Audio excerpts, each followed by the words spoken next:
For as long as people have been having babies, there has been one huge, burning question on every parent's mind. It's a question that sparked traditions, all kinds of theories, and, let's be honest, a whole lot of guessing. So today, let's dive right into this age-old guessing game.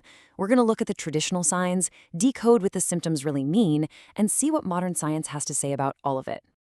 Yep, that's the big one, boy or girl.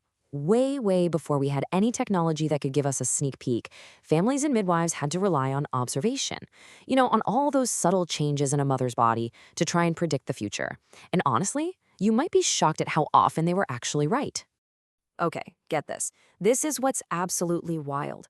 According to our source, these traditional methods, the ones we often just call old wives' tales, they have a 70 to 80% accuracy rate. I mean, that is so much better than just flipping a coin. So how on earth is that possible? Well, let's break it down. You've got to remember, before we had the incredible clarity of an ultrasound scan, these physical signs were literally all anyone had to go on.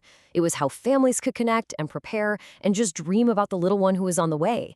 These weren't just random stabs in the dark. They were careful observations passed down from one generation to the next. So here's the key takeaway. A lot of these observations aren't total myths at all. They're actually rooted in the super powerful hormonal shifts that happen during pregnancy. See, the different hormones that are produced, depending on whether the baby is a boy or a girl, can cause really distinct symptoms in the mother. Let's take a look at the first big one. So if that first trimester feels like just a constant uphill battle with nausea, our source suggests this could be a big clue that you're having a girl. And the reason why, it comes down to higher levels of the beta-HCG hormone. Yep, that's the exact same hormone that pregnancy tests are looking for. When you're carrying a girl, those levels can be way higher, leading to much more intense morning sickness. Have you ever heard someone talk about that legendary pregnancy glow? Well, the source connects this directly to carrying a girl. So if you're experiencing amazing, radiant skin and your hair is super luscious and shiny, you just might have a baby girl to thank for it.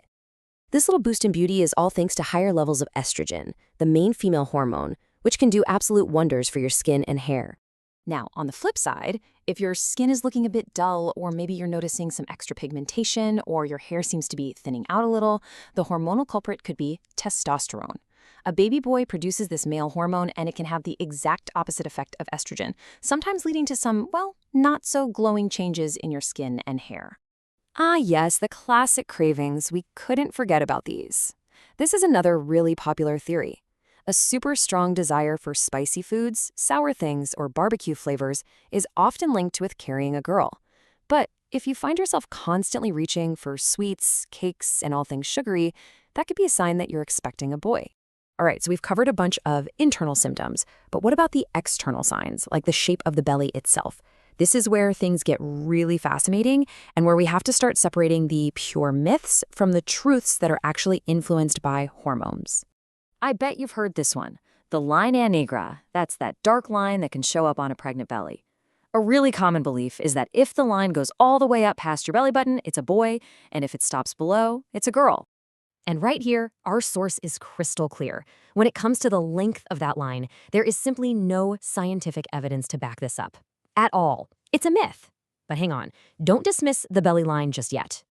Okay, so the length might not matter, but what about the shade, the color? This is where the source suggests the darkness of the line could actually be a hormonal clue. And this is where science pops right back into the picture. Hey, remember how we talked about testosterone causing skin pigmentation a minute ago?